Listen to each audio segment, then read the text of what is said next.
Hi guys, so welcome back to the Melbourne Test review as well as the SCG preview because we have very short time, 3 days between the two Test matches. So it was a thrilling contest from a neutral fan's point of view, like a Test match going into day 5 late into the evening session. I mean that's like a test lover's delight, to be honest.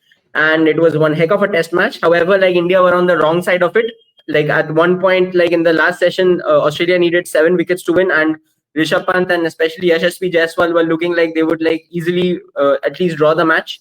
And however, that one punch shot of Travis had a long hop, like maybe that changed the momentum. So we will discuss about that as well as the upcoming Test match in SCG, the weather conditions there, like the possibility of a result, a draw, or what can India do or Australia do.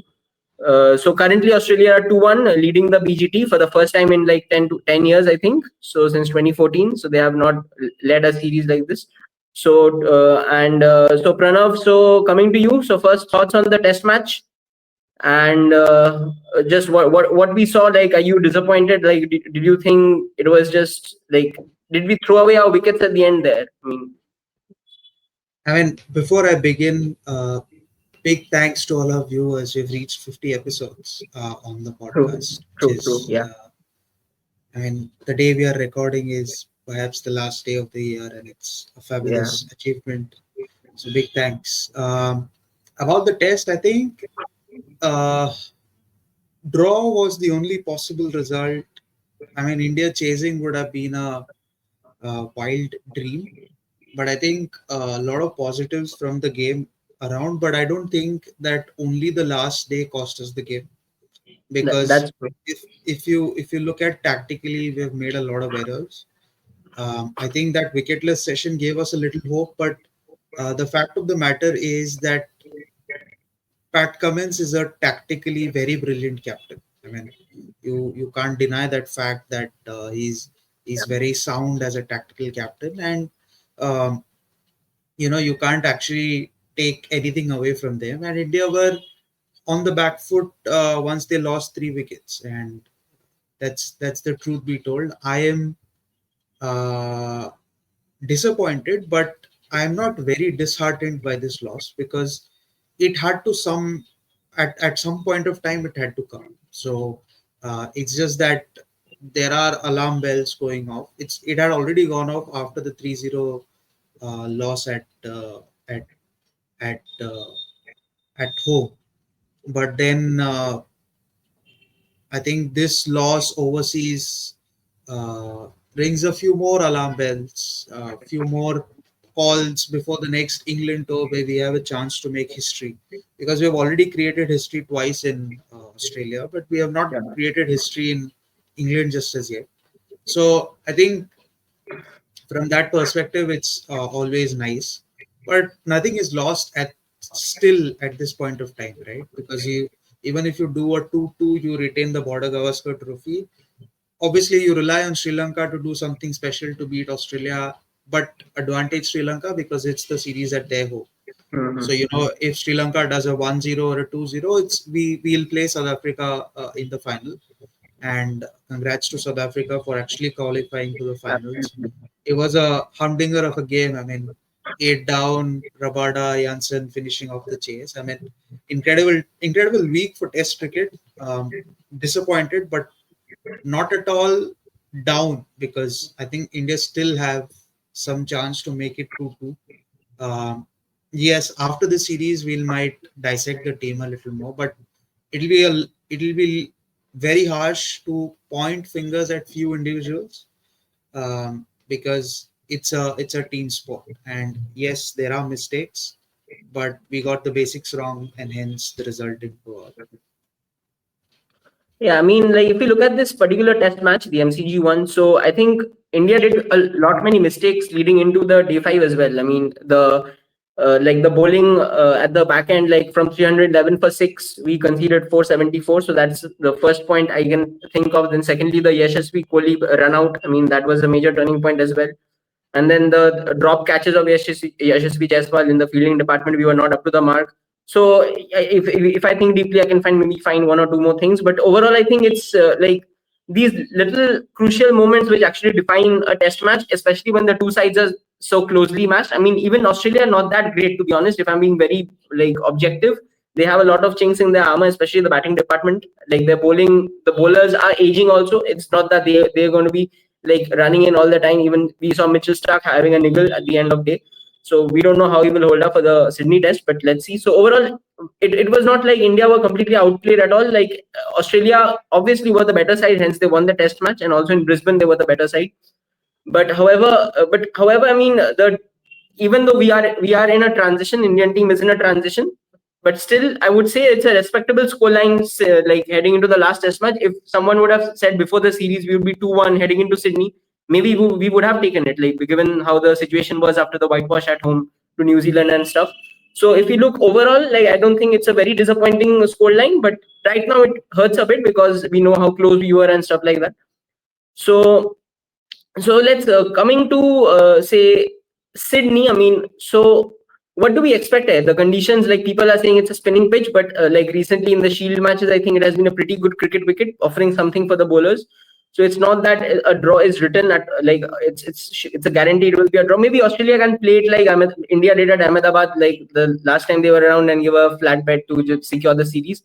But also the weather is a bit of an issue maybe in Sydney. Like so I know, yeah, I know you're nodding. I think the forecast is good for this one. So overall, like, what's your like take on the Sydney Test? Like, what do you think? What's your overall feeling?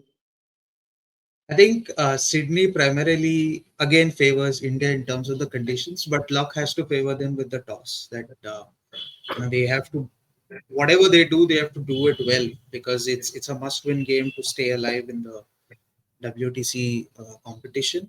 Um, Personally, if they lose and some heads roll, it might be good for Indian cricket, but to save the image, it's better if that they go and win. The conditions that we expect is a lot more batting friendly, if I may put it. Um, I think the last test that was played here in January between Australia and Pakistan, um, Pakistan indeed got a lead. I mean, Hmm. they scored 330. No, they scored 313 in the first innings. Got Australia all out for 299. So they got a slight lead of 14 runs, but then faltered from there to 115 all out, and eventually Australia won that game by 8 wickets. So teams batting first have actually won 27% of the games, as compared to teams batting second, because the pitch eventually bakes under the sun and then the cracks open up. And hence why Nathan Lyon is the leading wicket taker with 45 wickets in this ground. But Hmm. what I expect is similar sort of conditions. I think if even if you look at the test match that I mentioned, uh, Cummins picked up 5 wickets when Pakistan were batting. Um, Amir Jamal picked up 6 wickets when Australia were batting in the first innings. But then when once you know Pakistan came out to bat for the second innings, Hazelwood and Lyon picked up 7 wickets among themselves. And then I think Travis Head also picked up one. So spinners have picked in total 7, and then Pakistan also played Sajid Khan in their first innings, who eventually picked up 1 wicket. So spinners actually pick up slightly more wickets on this sort of a track, which will aid spinners. And I think from an Indian perspective, they should feel comfortable. But given the turnaround time for this game, this was their travel day today. They'll practice tomorrow. I don't know if it's practice, and day after. Similarly for Australia, even though they have a slight advantage that it's their home side, but the average scores actually suggest quite a bit. I mean, the average first inning score here is around 352. So, and the average second inning score here is around uh, again somewhere around 310. So it's not a lot of difference. It's the third innings that makes conditions a little more trickier, because if you look at the India Australia test previously, where India escaped a draw, um, you know Yeah. India scored around I think, yeah, Australia scored around 338 and 312 for 6. and India were bowled out for 244 and then drew at 334 for 5. But I think that wicket was slightly better for batting, where Pujara and Pant put a record partnership and then eventually faltered, where Ashwin and Bihari played a nice knock. So, third, I mean, third and fourth days are, I mean, second, third, and fourth days are sort of best day for batting. The first day it'll seem around a bit, but it'll still be good for batting. So, technically, it's a bat first wicket, but if you get the opposition out for cheap, then collapses do happen on this wicket. So I don't expect an Ahmedabad kind of a pitch, because Australia seriously push for results, so that, you know, if you give them a flat bed, India are also on play. So if India win the toss and bat first and put around 400 on the board, then it's pressure on Australia to actually eventually Yeah. lose the test by a big margin. So they won't give flat bed. I don't expect it to be a very flat drag. Uh, I expect it to be a competitive wicket. I expect it to be seamer friendly for the first 2 days, and then open up for spinners eventually. Somebody like Jadeja coming into the picture. That's what the conditions say. It will be hot, but I look forward to a good test match where India can level the series. Yeah. So, I mean, if the weather is good, I think we are in for a fascinating test match again. But and also, I hope that Bumrah is like fit enough. I mean, at the end of the MCG test, he was almost knackered due to the workload of the bowling 53 overs and stuff like that. So Yeah, hopefully he is fit, and after this series, he should be like, given complete rest till the Champions Trophy. Absolutely, I mean, no questions asked. But so coming to the two big questions, I mean, like everybody was kind of expecting, half expecting Rohit Sharma to announce his retirement after the MCG test match, but that did not happen. So where are you on this? Like, I know we spoke about their retirements after we make a call after this series and stuff like that. But like, do you know? Like, as per the reports are suggesting, irrespective of what happens, Rohit Sharma will retire after the Sydney Test. So I don't know what to believe, what not to believe. Like, but like if I just objectively see his innings, I think he got a bit better in the last innings. His feet movement were a bit better than what he was doing at Adelaide, maybe. So, so overall, what's your take on Rohit Sharma? Like, how do you see him moving ahead? I don't know honestly, because I if I was Rohit Sharma, I'd say, look, we'll take a call after the Champions Trophy probably, Mm, because it is an important tournament. It is a short tournament. If you win that, you can then retire from all forms of the game on a high. So I'd probably buy that time from BCCI if I was Rohit Sharma, or maybe find a midway saying, look, I want to play Test cricket for a bit more, relinquish the captaincy and just play as a pure batter. That could also be done, but I think nothing changes for the Sydney Test. After that, I don't know, because pretty sure that Kohli has got a couple of years, at least one WTC cycle. mhm. Yeah. About Rohit, I think it's a matter of time that he calls the game off altogether and just plays the IPL, just like Dhoni and the recent addition to be Ravichandran Ashwin, because he has the T20 game under him. Uh, Retirement, I seriously don't know. I don't want to make a comment where I start looking quite biased, saying, look, Rohit has to retire, because a lot of call has been coming that Rohit has to give up all formats. I seriously don't believe in that. He won us the T20 World Cup. He's been a decent captain. I mean, I know he's been too defensive early. His tactics have been far too timid, but it's not majorly alone his fault, because he's not a very active test captain. Uh, he's never captained red ball very actively. He's a fabulous white ball captain. Um, I don't know. Maybe he retires after the Sydney test.